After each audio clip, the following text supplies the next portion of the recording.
They are informations, what we know, and how we learn about Him are all the answers coming from our head. We can respond with our head. But what Jesus wants is our personal, intimate encounter of Him. And here comes what is there in your hearts. We express with our hearts what is there in our head. It is how we feel about Him. And so we tell Jesus that we love Him, we need Him, we trust Him, we depend and rely only on Him. We admit and we accept that He for us alone is what we need in this life. What we feel and how we relate with Him is our answer coming from our hearts. Peter here did not say what Jesus wanted to hear, nor Peter just simply repeated what others have said. Peter did not pronounce anything just to please Jesus. What Peter said was his personal conviction, his personal self-discovery of Jesus. He said what he experienced from Jesus, so Peter spoke out, not only from his head, but much more by his heart. Now, like Peter, let us not play with words.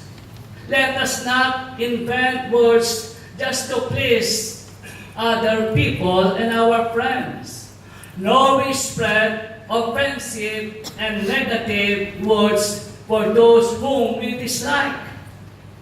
We should not pay lip service nor sugarcoat our words. Be honest, truthful with our answer. So think of mercy, speak of mercy from our head. The answer, the Messiah of God, verse 20, means anointed one of God. It admits the promised Savior. But for the Jewish people, the title Messiah signifies a powerful political Messiah who will come from the lineage of King David and will eventually restore Israel to her political might and glorious status. Thus, the title Messiah was for them a political and worldly connotation. But for Jesus, this is not what His being Messiah is all about. And that was the reason in verse 21, He rebuked them and directed them not to tell this to anyone. As to save His people, Jesus must undergo sacrifices and sufferings. He has to endure the agony and the pain and hardship.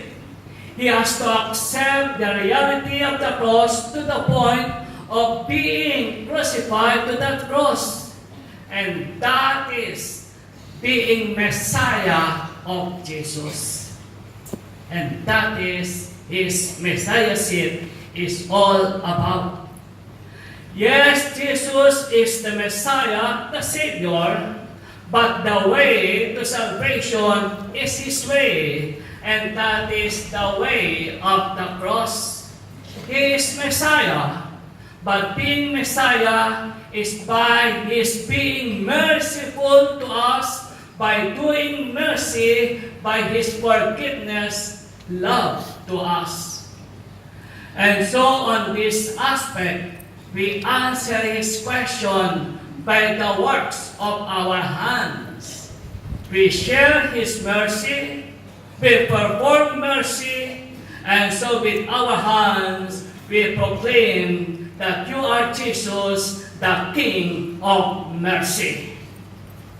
With our hands, we proclaim, you are Jesus, the King of mercy. My brothers and sisters, isn't it? Actions speak louder than words.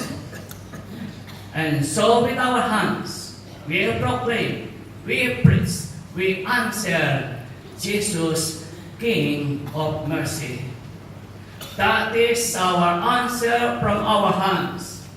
Whenever we do mercy, whenever we speak of mercy, whenever we perform mercy, we are proclaiming, we are answering the question of Jesus, you are the Messiah, and your being a Messiah is by the sacrifices, by the sufferings that we are also willing to give and to perform. Jesus is the Messiah, and He saves us and all, not by power, not by force, nor by threat, but being merciful. And that should be our answer with our hands. Now, my brothers and sisters, as we come to the last day of our Apostolic Congress on Mercy, as we go back to our home, and before the day's end, it is now us who will ask Jesus, Lord, what do you say of me? Let us turn the question, and it is us who will ask Jesus, Lord, who am I to you? And surely Jesus will tell us, you are my message and you are my messengers of mercy. Jesus will surely tell us, reply to our questions. You are my missionaries and your mission is mercy. Jesus will also say to us, be joyful, you are my mercy to others. If we will ask question who Jesus is, who are we to one another and to Him, let us answer this with our head, with our heart, and with our hands. And the answer is, speak mercy, think of mercy, and perform mercy.